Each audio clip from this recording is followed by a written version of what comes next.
और इसी के साथ चलिए अब अगली महत्वपूर्ण खबर का रुख करते हैं, जहां अंतर्राष्ट्रीय जगत से महत्वपूर्ण खबर। अमेरिका ने वेनेजुएला के राष्ट्रपति निकोलस मादुरो की गिरफ्तारी के लिए इनाम की राशि को दोगुना कर दिया है।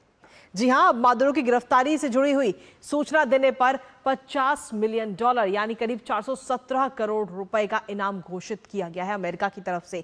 यह इनाम मादुरो पर नशीले पदार्थों की तस्करी और अंतर्राष्ट्रीय आतंकी संगठनों के साथ गठजोड़ के आरोपों के चलते घोषित किया गया। साथ ही आपको यह बता दें कि अमेरिका की यह घोषणा केवल एक आपराधिक कार्रवाई नहीं बल्कि एक रणनीतिक राजनीतिक संदेश भी है। यह कदम वेनेजुएला की आंतरिक राजनीति पर दबाव बनाने और साथ ही विपक्ष को मजबूत करने का एक प्रयास भी माना जा रहा है।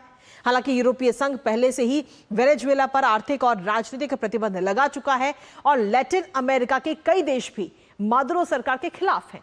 लेकिन वहीं दूसरी तरफ हम देखें तो रूस, चीन और ईरान जैसे देश मादुरो को समर्थन देते हैं, जिससे यह मुद्दा एक अंतरराष्ट्रीय शांति संतुलन का हिस्सा बन गया है। करेंगे चर्चा इस मुद्दे पर, उससे पहले आपको दिखाते हैं अमेरिका की रडार पर मादुरो।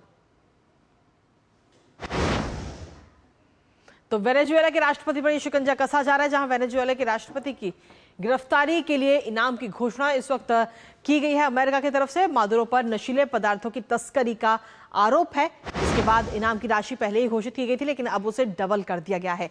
अंतर्राष्ट्रीय आतंकी संगठनों के साथ गठजोड़ के भी आरोप मादुरो के ऊपर लगे हुए हैं और इसके साथ ही इनाम की राशि को अभी हाल ही में दोगुना किया गया है। यूएस ने $50 मिलियन का इनाम देने की घोषणा यूएस की तरफ से की गई है और ऐसे में कहीं ना कहीं अमेरिका की रडार पर मादुरो तो आ ही गए हैं और गिरफ्तारी के लिए इनाम भी जारी किया गया। पहले मादुरो पर $25 मिलियन का इनाम था, लेकिन अब इस राशि को बढ़ाकर के डबल कर दिया गया है। मादुरो को पकड़वाने वाली जानकारी देने वाले को यह इनाम $50 मिलियन का ये इनाम दिया जाएगा। वेनेजुएला के राष्ट्रपति मादुरो की गिरफ्तारी के लिए इनाम की घोषणा की गई है। इसके साथ ही आपको बता दें कि बॉन्डी ने सोशल मीडिया प्लेटफॉर्म एक्स पर घोषणा की है और एक्स पर उन्होंने क्या कुछ कहा है वो आपको बता दें। अमेरिकी अटॉर्नी जनरल पॉम बॉन्डी ने यह ऐलान किया है इस राशि का, इस इनाम का। राष्ट्रपति ट्रंप के नेतृत्व में न्याय से बच नहीं पाएंगे मादुरो, ये बात उनकी तरफ से कही गई। इसके साथ ही अमेरिका में नशीले पदार्थ और हिंसा मादुरो फैला रहे हैं, ये भी आरोप उनके ऊपर लगाया गया। साथ ही ये भी आरोप लगा कि आतंकवादी संगठनों के साथ मादुरो के संबंध है और इसीलिए इनाम की राशि की घोषणा की गई है। दुनिया के सबसे बड़े ड्रग ट्रैफिकर्स में से एक हैं मादुरो, ये बात यूएस ने कही है।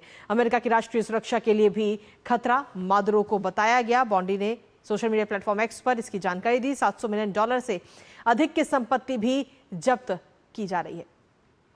इसके साथ ही आपको बता दें कि इससे पहले अगर हम देखें तो ये जो इतिहास है वो काफी तनावपूर्ण दोनों के बीच में बना रहा है, क्योंकि अमेरिकी राष्ट्रपति ट्रंप मादुरो को तानाशाह तक बता चुके हैं। वेनेजुएला पर अमेरिका ने भी कई सारे कड़े प्रतिबंध लगाए हुए हैं और खास तौर पर अगर हम देखें तो वेनेजुएला की सरकारी तेल कंपनी PDVSA पर भी पाबंदी अमेरिका की तरफ से लगाई गई। इसके साथ ही PDVSA वेनेजुएला की आय का सबसे प्रमुख स्रोत है जिस पर पाबंदियां लगाई गई।